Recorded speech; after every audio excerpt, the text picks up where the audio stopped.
Good morning.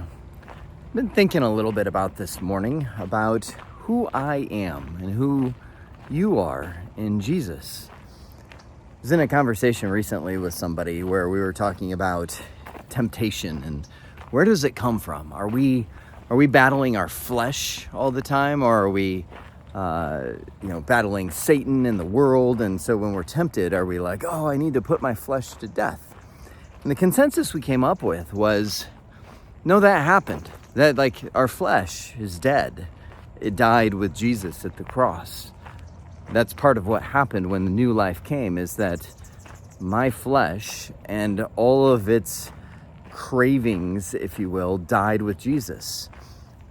And I received his spirit in me now that is new and one with God. And so I think about there's a scripture that is talking about actually it's talking about a man uniting with a prostitute, and it's like, don't do that. And it's talking about, you become one body with her.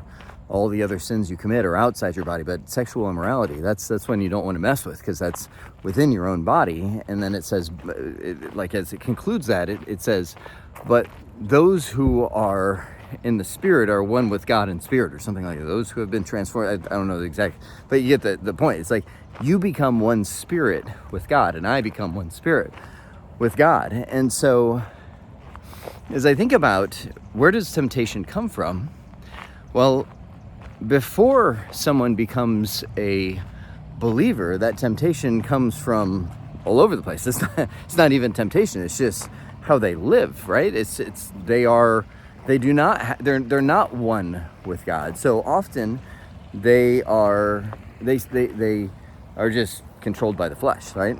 But when you become a believer, your flesh is dead. So where does it come from? Well, it comes from the world around you. And I was thinking about Romans 12 this morning, where Romans is, I still remember when I was listening to a couple John Piper sermons, and he was saying, well, this is our 4th year in Romans. And I was like, you spent 5 years of sermons just going through the book of Romans. There's so much there. But in Romans 12, so after all of this, here's what happens to you in Jesus, Romans 12 says, okay, now don't be conformed to the world, but be transformed by the renewal of your mind.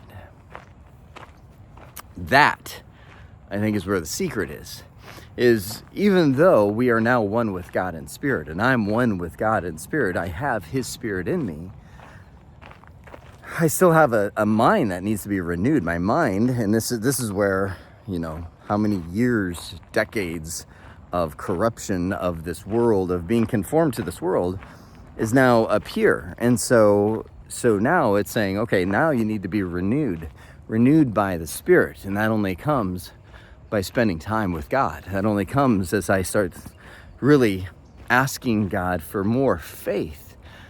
I think about those verses, how many of them, when Jesus was here, it's like, you need to have faith. And people would be like, I think I do, but increase my faith, because I feel like I'm coming up short. And so I'm praying, God, increase my faith so that my mind can be renewed, so that I can believe and accept as truth what you see, Jesus, God, and not just what I see with my physical eyes and everything else, right? I think also in that Romans 12, it says, Romans 12:1 is present your bodies as a living sacrifice. So my body is dead, but I'm still here. So I will be a living sacrifice to God. That's my spiritual act of worship. So this new day, God, I am a living sacrifice to you. Increase my faith so that I can renew my mind, so that I'm not deceived, or I'm not conformed to the patterns of this world, but I'm transformed by you. And that's it. Bye.